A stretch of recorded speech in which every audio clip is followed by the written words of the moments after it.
नमस्कार. ओमकार भोसले यूट्यूब चॅनलमध्ये आपल्या सर्वांचे स्वागत आहे. आज आपण पाहणार आहोत शिवलीलामृत अध्याय 6 श्रावण महिना विशेष मराठी कथा स्वरूपमध्ये. तर चला तर पाहूया. अध्याय 6 सीमंतेनी आख्यान. श्री गणेशाय नमः. हे शंभू महादेवा, तुझा जय जयकार असो. तू सर्व प्रकारचे भय नष्ट करतोस. तू आपल्या भक्तांचे पाश तोडून त्यांचे जन्म मरण टाळतोस. जे अनन्य भावाने तुझी सेवाभक्ती करतात त्यांच्या सर्व मनोकामना तू पूर्ण करतोस. सकाम उपासना करणाऱ्यांना इष्ट ते देऊन त्यांचे मन निज स्वरूपाकडे कसे लागेल हे पाहतोस. मग तेच काम सकाम भक्त परिवर विक्त व निष्काम होऊन निर्वाण प्राप्त करतात. तुझ्या प्रितार्थ सोमवार, प्रदोष व महाशिवरात्रीचे व्रत करणाऱ्यांचा उद्धार होतो. याविषयीची एक कथा सुतांनी शौनिकांदिकांना सांगितली. ती अशी. आर्यावर्ताचा राजा चित्रवर्मा सत्वशील, पराक्रमी व पुण्यवान होता. राजा हरिहरांची मनपूर्वक भक्ती करायचा. शंकराला केलेल्या अनेक नवसायामुळे त्याला एक अत्यंत रूपवान, गुणवान, शुभलक्षणी अशी कन्या झाली. तिचे नाव ठेवण्यात आले सीमांतिनी. सीमांतिनीचा अर्थ सौंदर्याची परिसीमा असा होतो. भविष्यात वेत्या ब्राह्मणांनी सांगितले की ही पृथ्वीवर राज्य करेल, मात्र हिला 14व्या वर्षी वैधव्य येणार आहे. शिवकृपा झाली तर हा वैधव्य योगही टळेल आणि हिचे सौभाग्य वाढेल. दिसामासाने सीमंतिनी मोठी होऊ लागली. तिच्या वाढत्या वयाबरोबर राजांची चिंताही वाढत होती. एके दिवशी सीमंतिनी आपल्या सख्याबरोबर गप्पा गोष्टी करीत असताना एका सखीने तिला तिच्या भविष्यातील वैधव्यायोगाविषयी माहिती दिली. हे ऐकून सीमंतिनीला मोठा धक्का बसला. मार्गदर्शन मिळवण्यासाठी तिने याज्ञवल्क्य ऋषींची पत्नी मैत्री हिची भेट घेतली आणि तिला स्वतःबद्दलचे भविष्य कथन केले. मैत्रिणीने सीमंतिनीला सोमवार व्रताचा सर्व विधी नीट समजावून सांगितला. मैत्री म्हणाली, मुली घाबरू नकोस. तू शंकराची आराधना कर. देवादिदेव निज भक्तांना सर्व प्रकारचे सौख्य देणारा व त्यांचे कल्याण करणारा आहे. तू नमःशिवाय ह्या शिवपंचाक्षरी मंत्राचा नेहमी जप कर. सोमवारचे व्रत धर. ह्या दिवशी उपवास करावा. रात्रीच्या पहिल्या प्रहरी शंकराची प्रेमभावाने षोडशोपचार पूजा करावी. ब्राह्मण दाम्पत्याची पूजा करून त्यांना भोजन द्यावे. तुझ्यावर दुःखांचे डोंगर कोसळले तरी व्रताचरण सोडू नकोस. ह्या व्रतांचा कंटाळ करू नकोस. कष्ट होतात, अपेक्षित फळ लवकर प्राप्त होत नाही, म्हणून व्रतनिंदा करू नकोस. तो आपल्या कल्याण करणारच. ह्या दृढ श्रद्धेने व्रताचरण कर. पूजनरूपी सेवाभक्तीची फलश्रुती. कथेच्या ओघात विषयाला अनुसरून सूत मुनींनी श्रोत्यांना शिवपूजनाविषयी काही महत्त्वाच्या गोष्टी सांगितल्या. शंकराला अभिषेक केल्याने पापांचा नाश होतो. शंकराची पूजा केल्याने सुख समृद्धी लाभते. शंकराला गंधाक्षता, सुवासिक पुष्पमाला अर्पण केल्याने सौभाग्य वाढते. शिवापुढे दीप लावल्याने वंशपरंपरा अखंड राहते. शिवनाम जपाने महासिद्धी मिळते. शिवचरित्रपर कीर्तन श्रवण केल्याने संकटे व व्याधी यांचे निरसन होते. शिवापुढे नृत्य केल्याने तो निज कृपेने मुक्ती देतो. शिवरंजन करण्यासाठी चतुर्वेदी वाद्य वाजवली तर कंठ मधुर होतो. शिवाला सर्व प्रकारचे अलंकार अर्पण केल्याने सर्वत्र जप जय होतो. ही वर्णन केलेली सर्व पुण्यफले एका ब्राह्मणाला शिवस्वरूप मानून त्याला भोजन देऊन संतुष्ट केल्याने प्राप्त होतात. पूजनाने मन निर्मळ होते. नित्य सत्कर्माची सवय लागते. सर्व देवता ह्या शिवप्रमाणेच भक्तांचे कल्याण करणाऱ्या आहेत. म्हणून घरातील देवांची दररोज पंचोपचारे पूजा करावी. सीमंतिनी निष्ठेने सोमवारचे व्रत करू लागली. पुढे तिचा युवा नवशत राजांचा राजा इंद्रसेन यांचा पुत्र चित्रांगदा यांच्याशी ठरला. उभय पक्षी आनंद झाला. तिकडे सीमंतिनी सोमवारचे व्रत मनपूर्वक करीत होती. मैत्रिणीने सांगितले त्यापेक्षा अधिक करीत होती. ती प्रत्येक आठवड्यास 1100 दाम्पत्यांचे पूजन करायची. आपल्या व्रतचरणात कोणत्याही प्रकारचे न्यून राहू नये म्हणून ती विशेष काळजी घ्यायची. सीमंतिनीच्या विवाह प्रीत्यार्थ चित्रवर्म्याने मोठा आनंदोत्सव केला. अपार दानधर्म करून ब्राह्मणांना व याचकांना संतुष्ट केले. विवाहानंतर सासरी गेल्यावरही सीमंतिनीच्या शिवआराधना सुरू होती. लग्नानंतरचे काही खूप दिवस आनंदात गेले. दिवाळीच्या निमित्ताने चित्रवर्म्यांनी आपल्या मुलीला व जामाताला सन्मानपूर्वक बोलावून घेतले. एके दिवशी राजपुत्र चित्रगंधा शिकारीस गेला असता यमुनाकाठी त्याला एक सुंदर नौका दिसली. मृगया थांबून तो नौकेविहारास निघाला. थोड्याच वेळात जोराचा वारा सुटला. त्यामुळे उसळलेल्या लाटांमध्ये नौका उलटली व राजपुत्र यमुनेत बुडाला. खूप शोध करूनही तो सापडला नाही. हे ऐकून सीमंतांनी शोकाकुल झाली. दूतांकडून हे वृत्त कळताच इंद्रसेन पत्नीसह त्वरेने आर्यावर्तास आला. सीमंतांनीही सह समस्त राजपरिवार जमिनीवर गडगडाळ लोळत अश्रू टाळत होता. चित्रांगदाची आई लावण्यवतीही अपार शोक करत होती. प्रधान व ज्येष्ठ आप्त यांनी त्या सर्वांचे कसेबसे सांत्वन केले. चित्रवर्मा सीमंतांना घेऊन आपल्या नगरात परतला.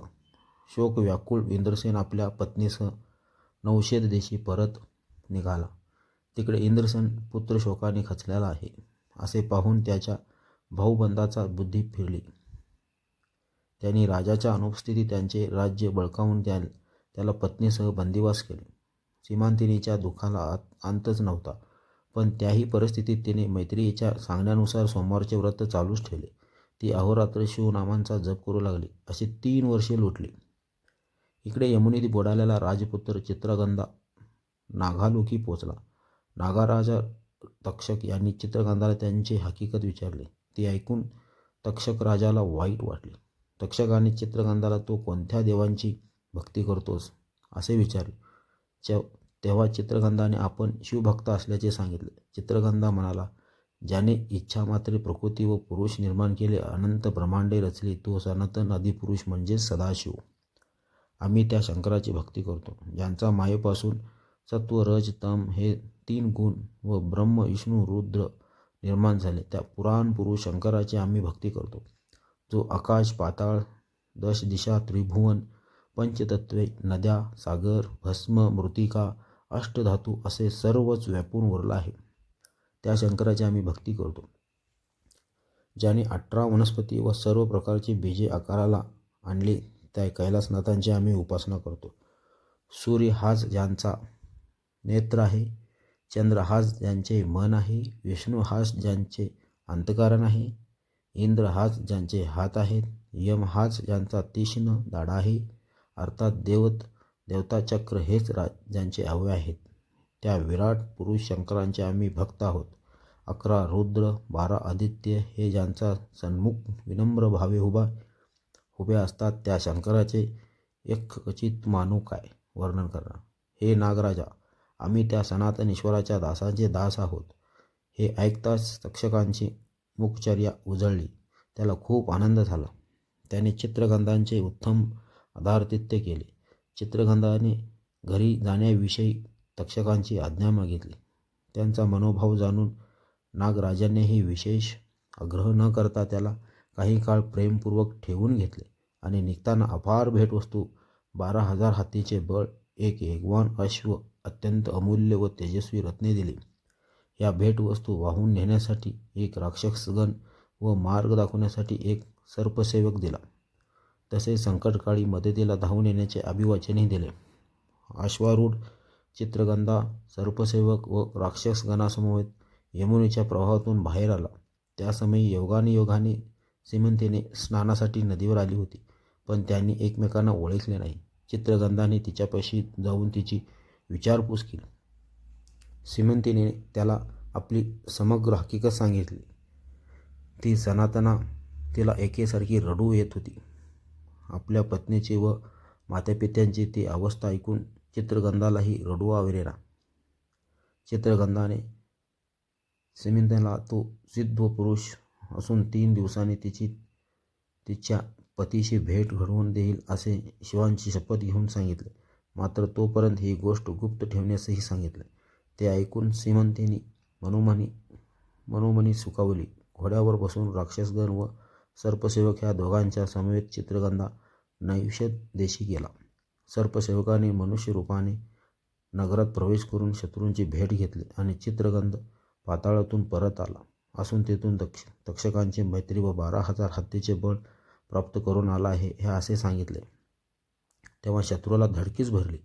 त्यांनी इंद्रसेन व लावण्यवतीच्या बंदिवासातून तात्काळ सुटका करून त्यांना राज्यावर बसवले व त्यांची क्षमा मागितली. इंद्रसेन आपल्या दळभारासहित वाजत गाजत पुत्र भेटीस निघाला. चित्रगंधाने आपल्या मातापित्यांच्या पायाला मिठीच मारली. इंद्रसेनाने त्याला वात्सल्याने उठविले आणि क्षेमालिंगन दिले. लावण्यवतीने अश्रू भरल्या डोळ्यांनी त्याला पोटाशी धरले. आज एका मातेला तिचे हरवलेले पुत्र रत्न सापडले होते. समस्त सौख्य त्यांच्या सन्मुख हात जोडून उभे होते. चित्रगंध परतल्याचे व्रत कळताच इंद्रसेनाने चे सर्व मित्र राजे नानाविध मौल्यवान नजराने घेऊन नौशेत देशी आले. त्यानंतर सर्व तयारी करून तो राजपरिवार आर्यावर्तास गेला. ही शुभ वार्ता कळताच चित्रवर्म्यास अत्यंत आनंद झाला. जय जय शंकर उमानाथ, जय महादेव कैलासनाथ असे म्हणून तो आनंदाने नाचत होता. सिमिंतिनीच्या मातेने तिला प्रेमाने हृदयाशी धरले व म्हणाले, मुली, तू धन्य आहेस. नियतीने भयंकर आघात करूनही शिवचरणांना अंतर दिले नाहीस. सोमवारचे व्रत निष्ठेने करीत राहिलीस. म्हणून शंभू महादेवाच्या कृपाप्रसादाने हा प्रसन्न सुदिन पाहावयास मिळाला. तुझा ऐश्वर्य वृक्ष काही काळ तुटून गेला होता. तो आता जोमाने वाढेल, चहूकडून बहरेल. तुझे सौभाग्य अखंड राहील. त्या शिवप्रभूची लीला अगाध आहे. तो आपल्या भक्तांचे सर्वत्र रक्षण करतो, त्यांचे कल्याण करतो. त्यांची प्रत्यक्ष अनुभूती आहे. सिमिंतीने 11 लक्ष दाम्पत्यांची पूजा केली. शंकराला 11 लक्ष बिल्वदले वाहून शिवमंदिरात 11 लक्ष दीप लावले. सर्वांना तिच्या शिवभक्तीचे व्रतनिष्ठेचे भरभरून कौतुक केले. इंद्रसेन व लावण्यवतीने सिमिंतिनीला सौभाग्याचे आशीर्वाद दिले. पृथ्वीवर कधीही न आढळणाऱ्या अशा कितीतरी बहुमूल्य भेटवस्तू चित्रगंधाने चित्रवर्म्याला दिल्या. या शुभप्रसंगी देशोदेशीच्या अनेक राजांनी चित्रगंधाला उत्तम आहेर दिले. काही काळाने चित्रवर्म्याने चित्रगंधाला राज्यावर बसवले व तो दीर्घ तपश्चर्या करण्यासाठी अरण्यात निघून गेला. पुढे शंकराला प्रसन्न करून घेऊन शिवकृपेने तो शिवलोकी गेला. चित्रगंधा व सिमिंतिनी यांना 8 पुत्र झाले. ते सर्व आज्ञाधारक व पित्याप्रमाणे सद्वर्तनी व पराक्रमी होते. चित्रगंधानेही अनेक वर्षे न्याय व नीतीने राज्य केल्याने त्यांची सर्व धूर सत्वकीर्ती झाली. सिमिंतीने कधीही शिवव्रत सोडले नाही. तिचेही सर्वधूर ख्याती आहे झाली. सूत म्हणाले, श्रोतेहो, असा आहे शिवव्रतांचा महिमा.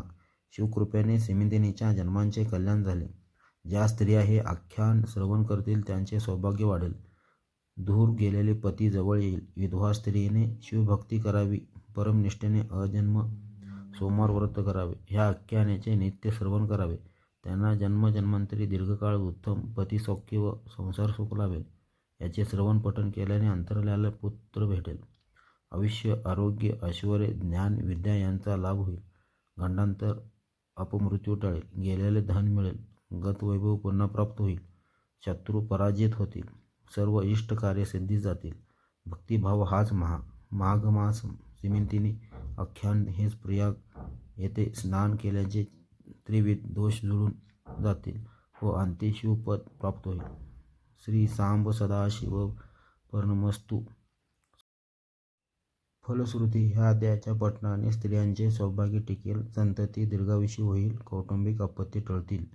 तर आज आपण पाहिलेला आहोत शिवलीला अमृत अध्याय 6 श्रावण महिन्यात विशेष मराठी कथा स्वरूपामध्ये. तुम्हाला कसा वाटला हे कमेंट करून अवश्य कळवा. चॅनलला लाईक करा, सबस्क्राईब करा, कमेंट करा.